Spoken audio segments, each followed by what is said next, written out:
Kunden.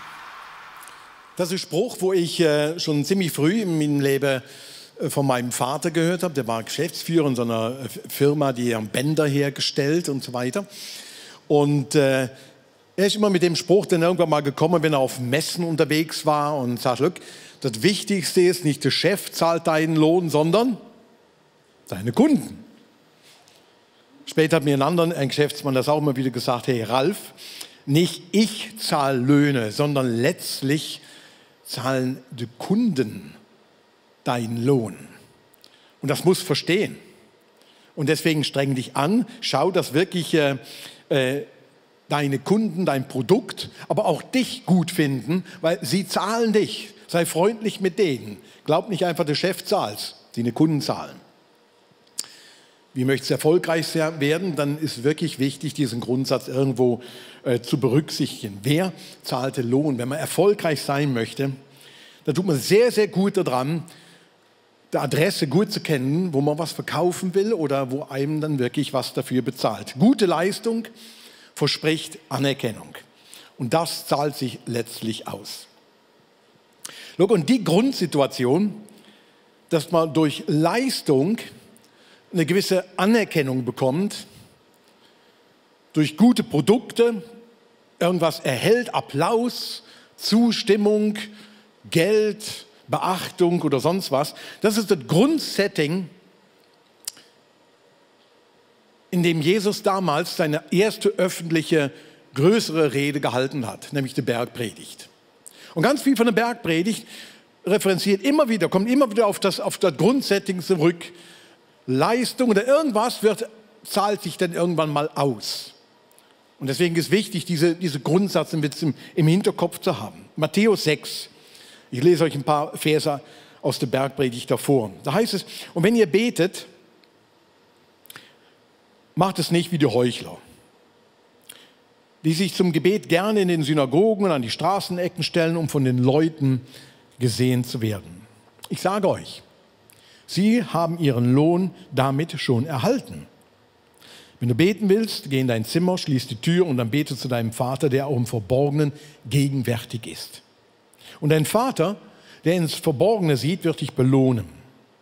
Und beim Beten sollt ihr nicht leere Worte aneinanderreihen wie die Heiden, die Gott nicht kennen. Sie meiden, sie würden erhört, wenn sie viele Worte machen. Macht es nicht wie sie, denn euer Vater weiß, was ihr braucht, und zwar schon bevor ihr ihn darum bittet. Es geht in dem Text um Gebet. Warum ich jetzt wieder um das Gebet reden musste, das ist dem Matthias Saladin zu schulden. Er hat mich eingeteilt. Und ich finde, als ich den Text so gelesen habe, mich mit dem beschäftigt habe und gedacht, ja, ist schon noch interessant. Das allererste Mal, als Jesus über das Gebet redet, das ist an der Stelle, da redet Jesus kein einziges Wort darüber zuerst mal, über was wir beten sollen. Er redet auch nicht darüber, wie wir beten sollen, sondern das Wichtigste scheinbar, und damit fängt er an, ist, wo du betest. Wo. Der Ort ist Jesus wichtig. Nicht, was du betest und wie, sondern das Wo. Wo sollst du beten? Und da fängt er als allererstes an, darüber zu reden. Später kommt dann in dem Text dann noch über das Was. Er redet über das Was und kommt auch über das Wie. Aber er fängt mit dem Wo an. Und Jesus lässt keinen Zweifel daran aufkommen. Er macht ziemlich sonnenklar, wo in deinem privaten Zimmer. Dort sollst du beten. An so einem secret place. An so einem geheimen Ort, wo du und der Vater im Himmel ist. Dort ist der Ort, wo du beten sollst. An einem Ort, wo dich keiner sieht und du mit dir alleine bist. Leute, wenn ich jetzt mit mir alleine bin, und das kommt ja ab und zu vor, dann bin ich auf einmal allein in meinem Zimmer oder irgendwo sonst alleine, dann ist das zu Beginn vom Alleinsein in aller Regel überhaupt nicht einfach für mich. Wenn ich so ganz allein mit mir bin, dann fängt alles an zu denken irgendwie. Von Ruhe ist manchmal keine Rede, dann fängt er an, ich sollte noch eine Überweisung machen. Den wollte ich anrufen, genau, Bremsscheiben müssen gemacht werden im Auto. Und genau, ich wollte die Serie mal anfangen zu gucken und dies und jenes. Es rast in meinem Kopf. 1000 Gedanken. Und dann als nächstes kommen ganz, ganz viele Gefühle manchmal hoch. Ich ärgere mich, dann erinnere ich mich an irgendwas, dann freue ich mich. Diffuse Gefühle in aller möglichen Richtungen. Und in der Regel hilft mir dann eine Sache, ein wenig runterzukommen, wenn ich so alleine bin mit mir. Der Ralf und der Ralf Dörpfeld stehen so im Halbkreis miteinander. Ich fange an zu laufen. Ich gehe meistens, gehe entweder joggen oder gehe spazieren oder gehe wandern. Und das hilft mir, meine Gedanken und meine Gefühle wirklich ein Stück runterzufahren, auch zu ordnen, wenn ich denn so alleine mit mir bin. Für manche Zeitgenossen, die so gestrickt sind wie ich, ist Alleinsein nicht unbedingt immer direkt entspannend, sondern man muss erst mal runterkommen, damit es dann wirklich mal entspannend ist. Es ist gar nicht so einfach, es mit sich selbst dann so auszuhalten. Der Grund fürs Zurückzug ins Verborgene oder ins private Zimmer erklärt Jesus folgendermaßen. Wenn du beten willst, geh in dein Zimmer, schließ die Tür und dann bete zu deinem Vater, der auch im Verborgenen gegenwärtig ist. Und dein Vater, der ins Verborgene sieht, der wird dich belohnen. Es geht in dem Text tatsächlich um Lohn. Was kommt dann auch dabei raus? Wer bezahlt dich? Drinnen alleine sieht dich Gott und er wird dich belohnen. Draußen kommt der Lohn von woanders her. Und das heißt in dem Text, sie beten, um von den Leuten gesehen zu werden. Und ich sage euch, sie haben ihren Lohn schon erhalten. Draußen wirst du belohnt und drinnen wirst du belohnt. Und Jesus stellt dich und mich vor die Wahl, von wem möchtest du Lohn haben? Wer soll dich bezahlen? Draußen und drinnen. Und das spielt eine wichtige Rolle. Draußen oder drinnen. Das private Zimmer oder die Kammer, wie es in manchen Übersetzungen heißt, ist an sich der Ort zuerst mal, wo du mit dir selbst konfrontiert wirst. Das ist der Ort, wo wir von allen Systemen, die uns irgendwie einen Lohn geben könnte, wie abgeschnitten sind. Da ist kein Schulterklopfen, da ist kein Applaus. Das ist nicht irgendwo einer, der dir für deine Leistung was geben kann, sondern du bist wirklich für dich alleine. Look, wir sind alle in einem System aufgewachsen, in unserem Breitengrade, wo wir kennen, Leistung gibt Anerkennung. Wenn du was gut machst, wirst du beachtet. Je nachdem wirst du sogar gelobt oder irgendwo auf ein Podest gestellt und vielleicht bist du auch gefragt wegen deiner Expertise, weil du eben eine gewisse Leistung auch erbringen kannst. Ich kann mich gut erinnern, so ein paar Pastorentreffen, wo Leute mich dann gefragt haben, jo, du bist im ICF. Ja, ich bin im ICF. Ja, wie ist so das ICF? Ja, toll, natürlich, klar. Ja, was macht ihr denn? Und dann erzähle ich vom ICF Basel, dass wir Basel-Land gegründet haben, ICF Lörrach, morgens Gottesdienst und abends Gottesdienst. Und manche Pastoren haben dann wirklich so reagiert, ja, predigst du denn morgens und abends? Ja, sag ich. Und manchmal auch am Nachmittag, denn in Lörrach. Also 2 bis 3 Mal. Und dann gucken sie mich an, wirst auch 2 bis 3 Mal so gut bezahlt. Ja, werde ich. Ganz klar. 2 Mal am Sonntag predigen, Mann, ey, das ist doch noch viel, hè? Ja, man gewöhnt sich daran, das ist doch toll. Kannst du 2 Mal, 3 Mal, 4 Mal predigen, ist doch eine schöne Sache auch. Ja, ist schon anstrengend, hè? Wie macht er das denn? Und dann Menschen schließen daraus, dass man aus einer gewissen Leistung dann wahrscheinlich auch eine gewisse Ahnung hat oder erfolgreich ist. Und dann wird man gefragt, nochmal dies und jenes zu erklären. Man wird auch ein wenig geachtet oder beachtet. Aha, der blickt durch, man kriegt vielleicht sogar Applaus. Und das macht was mit einem. Das macht was mit einem, wenn man auf einmal so ein bisschen wichtiger wird. So. Ja, du hast Ahnung, ja, toll. Und Applaus, schön, toll. Ja, das macht was mit einem. Ich würde lügen, wenn ich sagen würde, ich finde das nicht schön. Doch, finde ich auch noch schön. Ja? Aber es hat ja auch eine gute Seite. Wir tun in dem ICF immer wieder betonen.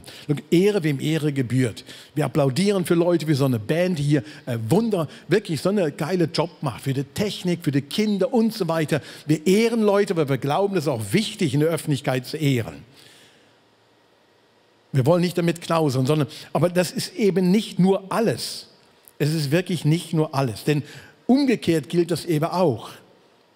Wenn du keinen Applaus bekommst, wenn du keine Beachtung bekommst, wenn deine Leistung eben keine Anerkennung bekommt, dann macht das nämlich auch was mit dir. Ich kann mich sehr gut an eine Situation erinnern. Es war nicht hier im ICF, sondern woanders. Und wo ich dachte, ich war eingeladen, habe da gesprochen und so weiter. Und es kam null Feedback. Null. Leute haben die einfach so angeschaut. So. Ja. Noch niemals genickt. Und dann war die Sache vorbei. Und ich bin wirklich unsicher gewesen. Ich dachte, war das jetzt richtig? War das so gedacht, dass ich da in die Richtung was sage und was mache? Oder was ist jetzt da? Ich bin so unsicher gewesen. Ich bin dann irgendwann zu einem hingegangen, den ich kannte, und sagte, hey, könntest du mir vielleicht mal ein bisschen Feedback geben? Weißt du, ich habe so null Rückmeldung bekommen. Null. Und ich weiß jetzt gar nicht, ist das jetzt schlau gewesen oder war das richtig oder habe ich Thema verfehlt? Bin ich in einer falschen Veranstaltung drin gewesen? Kann ich mir das mit so Feedback geben? Warum? Ich habe keine Rückmeldung bekommen. Und da hat die Person Folgendes gesagt, das ist doch gut. Du hast keine Rückmeldung bekommen. Ja, das ist doch gut. Ja, offensichtlich fand es keiner schlecht, weil dann wären sie schon gekommen. Ich dachte, Lacke mir, hier werde ich nicht alt. Ist doch gut, keine Rückmeldung. Beim Schlechten wären alle gekommen. Super. Also nicht geschumpft, ist auch schon gelobt. Es geht um den Applaus draußen und drinnen. Wir brauchen die Anerkennung, das ist richtig. Aber Jesus macht den Punkt ziemlich deutlich und sagt, look, wo ist der ultimative Ort, wo du wirklich die Anerkennung kriegen solltest? Wo notwendig ist. Und er fordert uns auf, in das private Zimmer zu gehen. Und sagt, geh in dieses private Zimmer. Geh in dein Secret Place. Und dort ist der Ort, wo du wirklich den Lohn bekommst, den du wirklich brauchst. Was ist der Lohn? Wenn ihr sagt, ihr werdet belohnt, der Vater weiß, was ihr braucht. Was ist der Lohn? Ich glaube, wir haben lange darüber nachdenken müssen. Ich denke, für mich sind so zwei Dinge, die tatsächlich ich als Lohn erlebe, wo ich wirklich benötige und wo ich tatsächlich an diesem Secret Place mit beschenkt werde. Und das eine ist, an dem Secret Place erlebe ich wirklich eine göttliche Bestätigung. Ich höre tatsächlich die Stimme Gottes, die mir sagt, Ralf, du bist mein geliebter Sohn. Du bist meine geliebte Tochter, was auch immer. Von jeher habe ich dich geliebt, egal wie schlimm und was ist. Aber an dem Secret Place erlebe ich genau das. Die tiefe Bestätigung, ich bin ein geliebter Mensch von meinem Schöpfer. Und das ist absolut notwendig in meinem Leben. Absolute Notwendigkeit, dass Gott mir immer wieder zusagt, egal wie schlimm es auch läuft, du bist und bleibst mein geliebter Sohn. Egal wie der Worst Case überhaupt aussieht. Überleg mal, was wäre der Worst Case für dich? Was wäre so ungefähr das Schlimmste oder man könnte auch sagen, das Peinlichste, wo du unter allen Umständen vermeiden willst, dass das in deinem Leben passiert? Dass irgendwo in deiner Familie, dass alle mitbekommen, bei deiner Arbeitsstelle, deine Nachbarn, dass irgendwann sogar in der Zeitung drin steht, das hat XY gemacht, getan oder nicht gemacht oder doch getan und gesagt. Überleg mal ganz kurz, was wäre so das Worst-Case-Szenario für dich, wenn das an die Öffentlichkeit kommen würde?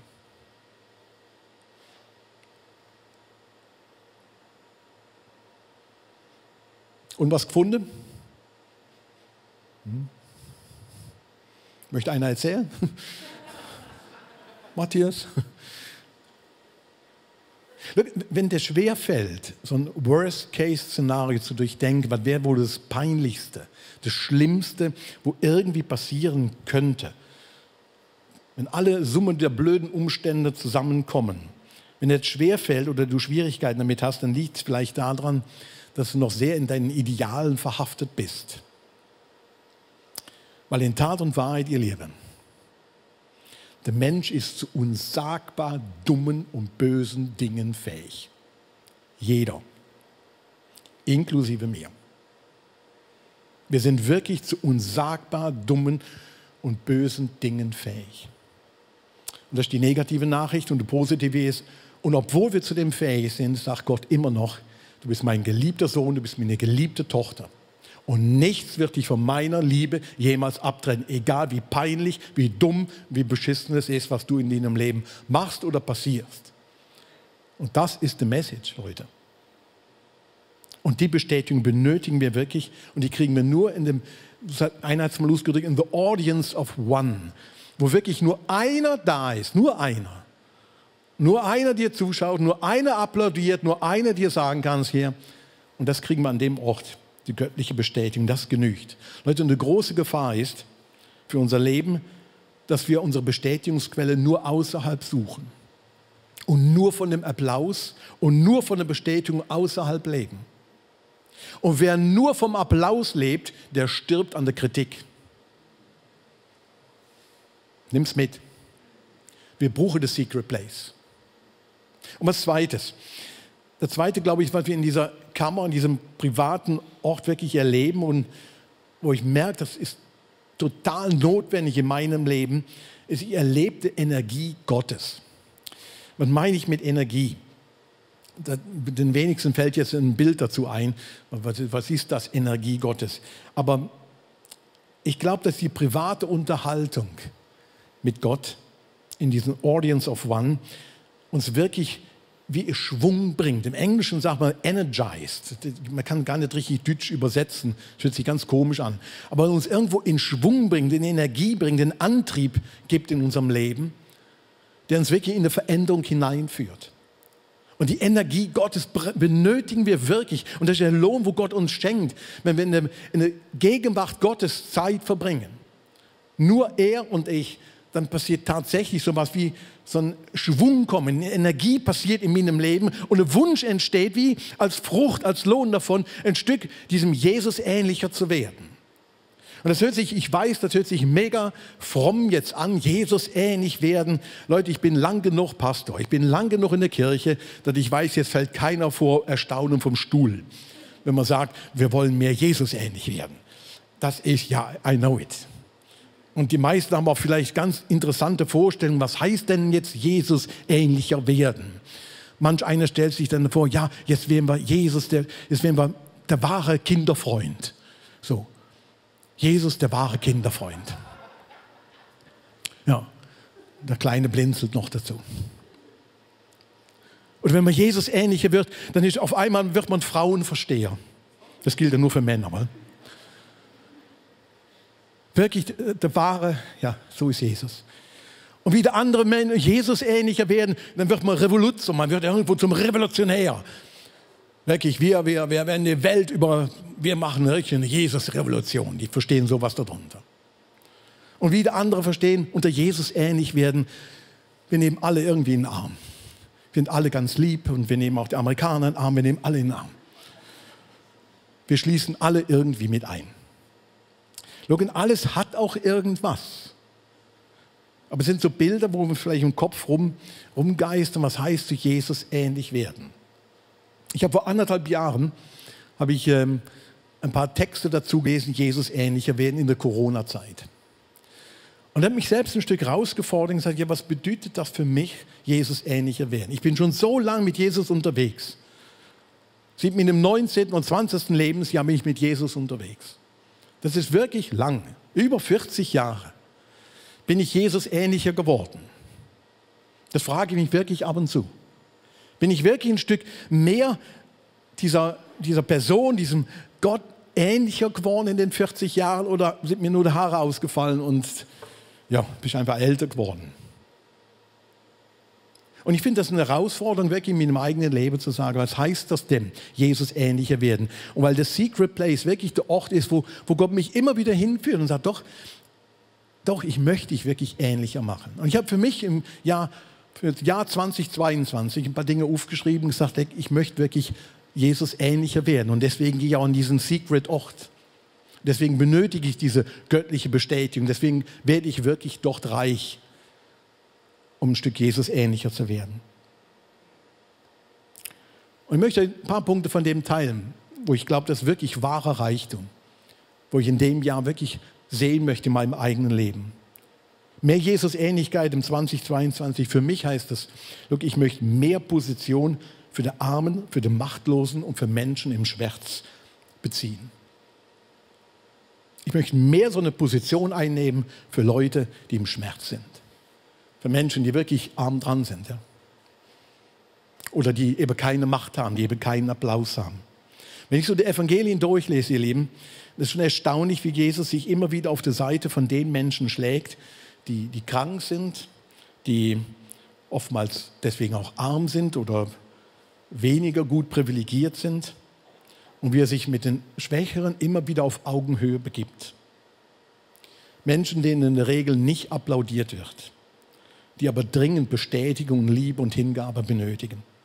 Und ich selbst möchte an dem Jahr wirklich an dem Punkt Jesus wirklich ähnlicher werden. Ich möchte, dass mein Leben reicher wird. Ich möchte wirklich reicher werden in dem Bereich. Leute, in unserer Zeit werden sehr viele Erfolgsstories gepostet, meistens auf Instagram und sonst irgendwo.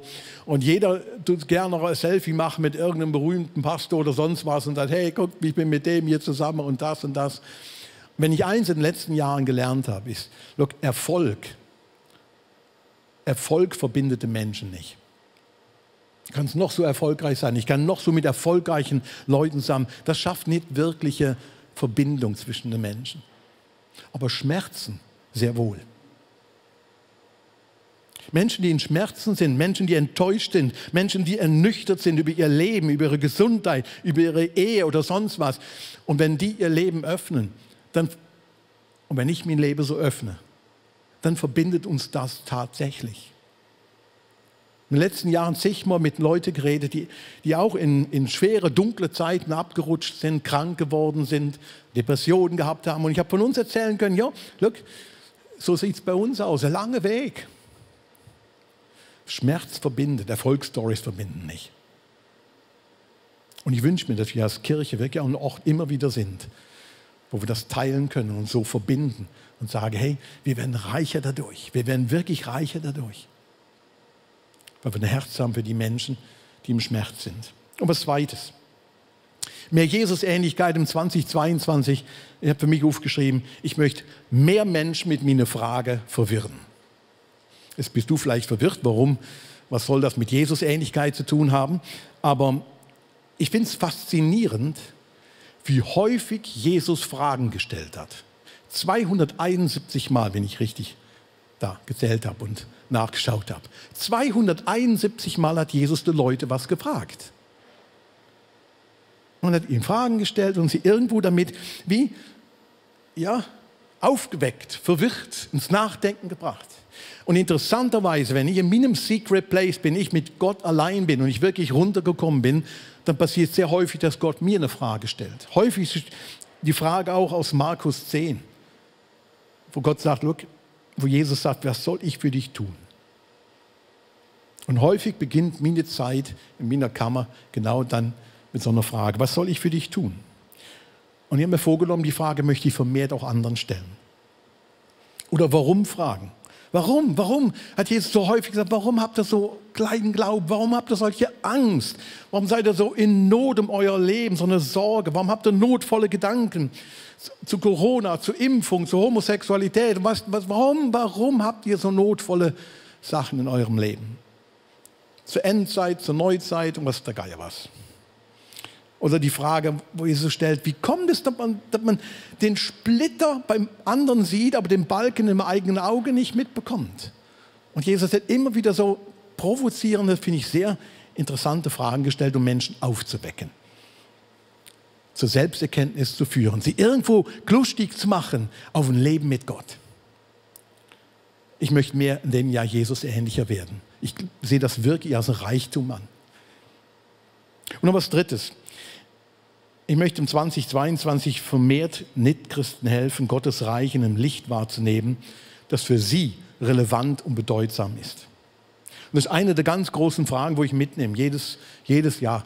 Hey, wie werden wir als Kirche, wie werde ich als Nachfolger Jesu wirklich relevant in unserer Zeit? So viele Menschen nehmen Kirchen und Glauben als irrelevant da. Sagst du irgendeinem, ja, ich bin Christ oder ich bin Nachfolger Jesu. Ja, toll, ich bin Veganer.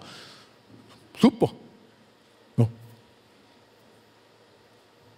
Viele reagieren so, wenn ich über Christsein rede. Und ich frage mich, hey, Jesus hat auf so hochkreative Art und Weise ist er Menschen begegnet, für die Religion offensichtlich auch keine richtige Rolle spielte. Und durch Teilnehmen an Festen, durch Fragestellungen, durch Reden über Themen, Geld, Sex und alles Mögliche, ist er irgendwo in ihre Lebensrealität hineingekommen. Und so kam in der Lebenswirklichkeit von Menschen wie Zöllner, wie Prostituierten, Ehebrecher, alle möglichen, Arbeiter, Reiche. Aber irgendwo hat er geschafft, in ihre Lebenswelt hineinzukommen. Ich möchte in dem Jahr, ich möchte wirklich reicher werden an dem Punkt. Und was Letztes. In 2022, ich glaube, Jesus-Ähnlichkeit, ich habe für mich aufgeschrieben, wo immer möglich, möchte ich Mauern einreißen und Brücken bauen.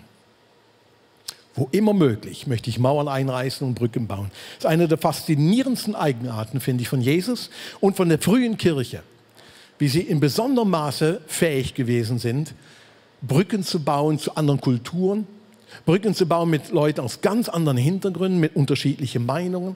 Und es ist immer eine Challenge gewesen, immer eine Challenge gewesen zwischen den theologischen Überzeugungen, den unterschiedlichen Meinungen und Kulturen wirklich Brücken zu bauen. Der Paulus hat ganze Briefe darüber geschrieben und immer wieder darauf hingewiesen, hey Leute, das ist wirklich, wir sind in dem Jesus-Business, Brücken zu bauen zum anderen. Und Jesus hat einige rote Linien übertreten, um Mauern in Köpfen abzubauen und wirklich Mauern in Herzen noch niederzureißen. Und ich möchte in dem Jahr wirklich reich drin werden, noch reicher drin werden, die Fähigkeit von Jesus zu lernen, ihm ein Stück ähnlicher zu werden, um Mauern einzureißen, um wirklich Brücke zu bauen zu anderen. Leute, das wird alles nur möglich für mich in dem Jahr, wenn ich mich zurückziehe an diesen Secret Place und ich wirklich the audience of one und mich wirklich darauf konzentriere, auf die eine Person, wo die Bestätigung in meinem Leben ausspricht und sagt, hey, du bist mein geliebter Sohn. Und Gottes Energie in mein Leben hineinkommt, in mein manchmal so böses Herz, in meine bösen Gedanken und mich nach vorne zieht und ermutigt, mich reich beschenkt, in der Welt wirklich Jesus ähnlicher zu werden. Und dann reicht es auch, wenn nur einer applaudiert. Und das wirklich nur der Jesus ist. Und dann glaube ich, dann bin ich in dem Jahr wirklich ein Stück Jesus ähnlicher geworden. Wir werden sehen, Ende des Jahres. Sprecht mich drauf an. Aber ich spreche euch auch drauf an. Lasst uns einen Unterschied machen in dem Jahr, Leute. Lasst uns reich werden, wirklich an Jesus Ähnlichkeit. Und dann werden wir ein Jahr erleben als Kirche. Und du wirst ein Jahr erleben, wir werden noch Bauklötze staunen. Bausteine klotzen. Wir werden staunen. So. Vater im Himmel, danke, dass du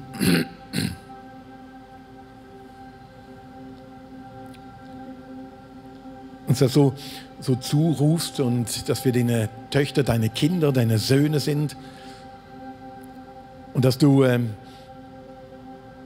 uns in diese Welt so hineinschickst und sagst, ja, werdet wirklich verwandelt in meinem Bild. Und Gott, wir wünschen uns das für dieses Jahr, ich wünsche mir das für mich. Ich möchte reich drin werden, wirklich. Reich an Jesus, reich an dir, Jesus, wirklich ein Stück mehr von dem Abbild zu sein.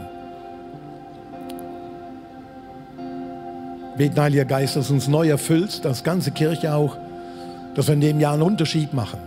An den Orten, wo wir stehen, in unserem Alltag, im Beruf, in der Familie, in der Nachbarschaft, dass wirklich mehr von dem sichtbar wird. Mehr von deiner Größe und Schönheit durch uns sichtbar wird.